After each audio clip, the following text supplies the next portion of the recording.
Phenomenal means above average, going for the gold, always striving to be the best or do the best or pursue the best. There's nothing really, I don't think, better than being phenomenal. Phenomenal is a really, really positive word to have attached to any type of recognition. That's how a word that I use to describe, I guess maybe like a movie or food or something like that, that something was just wonderful. So when I first heard that I was nominated for the award, I thought, wow, this is amazing. I get to be around extraordinary women.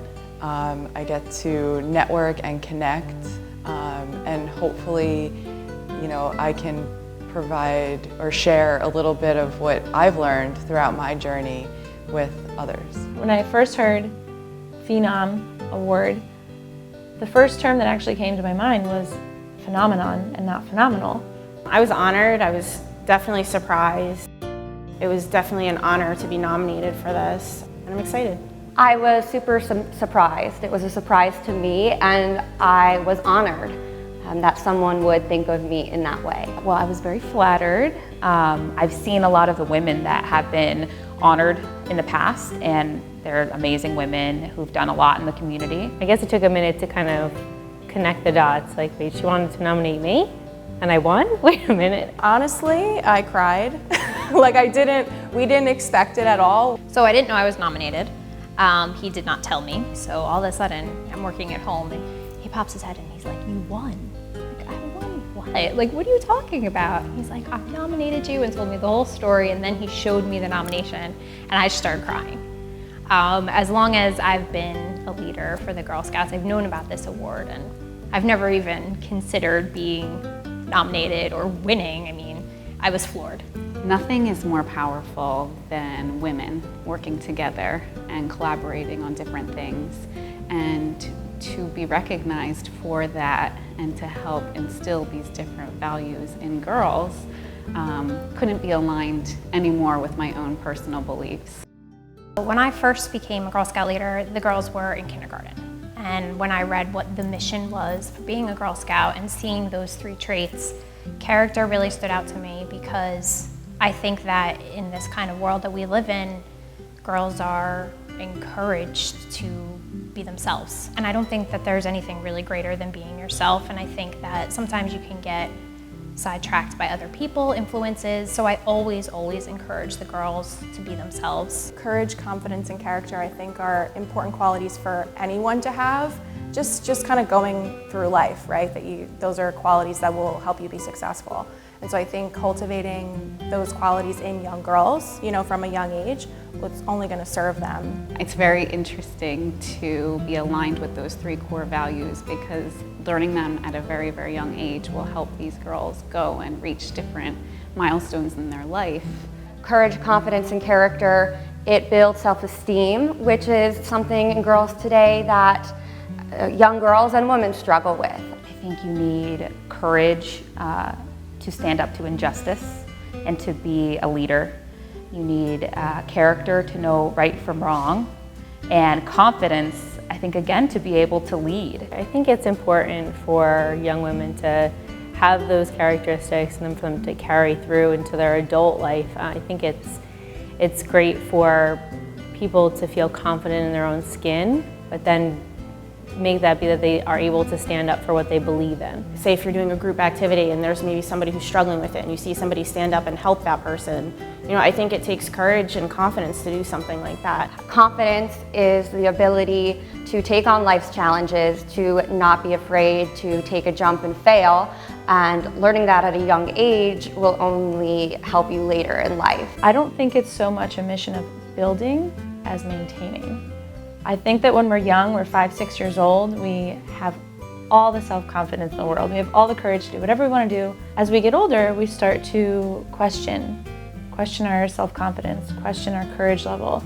And we see people acting differently, behaving differently, hanging around different people, saying different things than what we would say.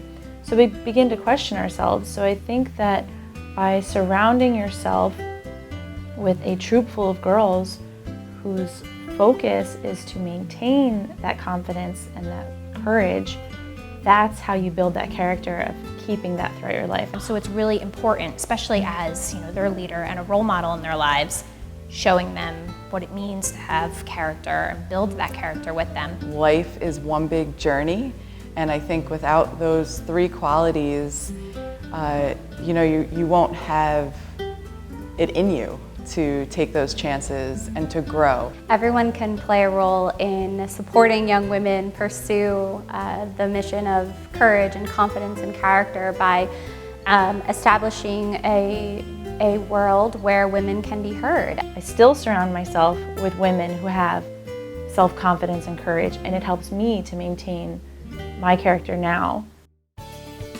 So we do live in a very interesting world right now, and it's hard to connect with people behind a mask and goggles, face shield, whatever you have to wear when you're at work. With the masks and the social distancing, everything is so different, and I think we're all kind of trying to adapt as all these new changes come into place. You have to be, in a sense, more creative how to make personal or professional connections. I cannot say enough of being aggressive.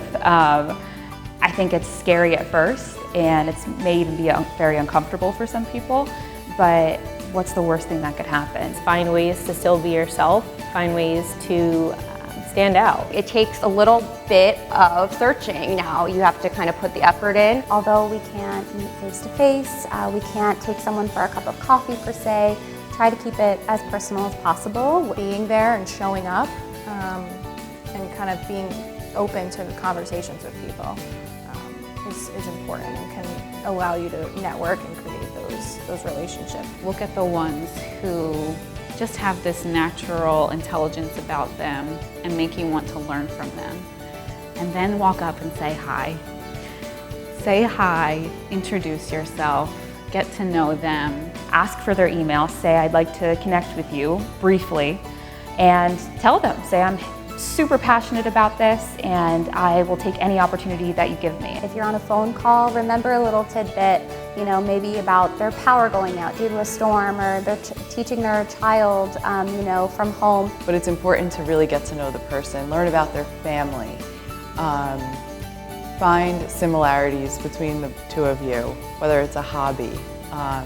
Really get to know the person, of who they are and where they've come from, and what their hopes and dreams are.